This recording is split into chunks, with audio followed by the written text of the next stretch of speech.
진보당 원내대표 윤종욱 의원입니다. 국정 포기, 국민 거부, 윤석열 대통령 퇴진이 정답입니다. 오늘 윤석열 대통령은 시정연설에 불참합니다. 시정연설은 국회 예산안 심의에 앞서 대통령이 직접 내용을 설명하고 국정 기조를 밝히는 자리입니다. 내년 한 해 국정 방향과 예산안을 설명하는 것만으로도 대통령이 국민에게 직접 보고해야 할 이유는 충분합니다. 중대한 자리에 총리를 내세운 것은 스스로 대통령의 책무를 포기한 것과 다름없습니다. 의료대란 등 대통령이 설명해야 할 중도의 현안이 얼마나 많습니까? 윤 대통령과 명태균 씨의 통화 녹취 등 국민이 궁금해하는 것도 너무나 많습니다. 국정을 포기하고 국민에 대한 의무를 거부한 대통령은 자격이 없습니다. 즉각 물러나는 것이 정답입니다. 민주주의를 뒤흔든 공천 개입의 몸통으로 대통령이 지목되고 있습니다. 대통령 측은 당선자 신분이기 때문에 공무원이 아니라는 개변을 내놓고 있지만 대통령직 인수법에 대통령 당선인은 개인이 아닌 공적 신분과 지위로 규정되어 있습니다.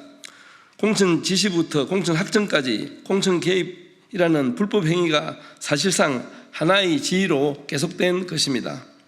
대통령의 정치적 중립 의무를 규정한 헌법과 공직선거법 위반이자 탄핵 사유가 될 수 있습니다.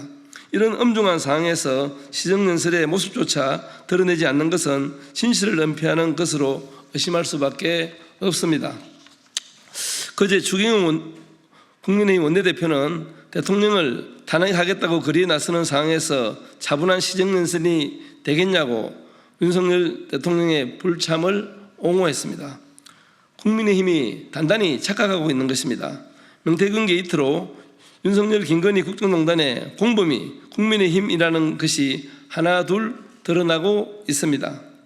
윤석열 대통령의 범죄 행위가 하나라도 사실로 확인된다면 국민의힘은 그 책임을 피할 수 없을 것입니다.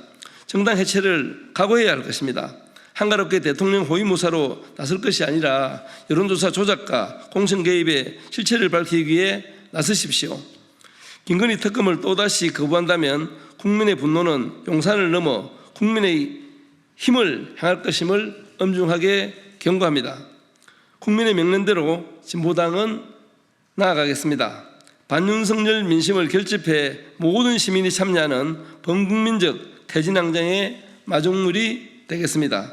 대통령 탄핵과 김건희 특검으로 무너진 민주주의를 반드시 바로 세우겠습니다. 감사합니다.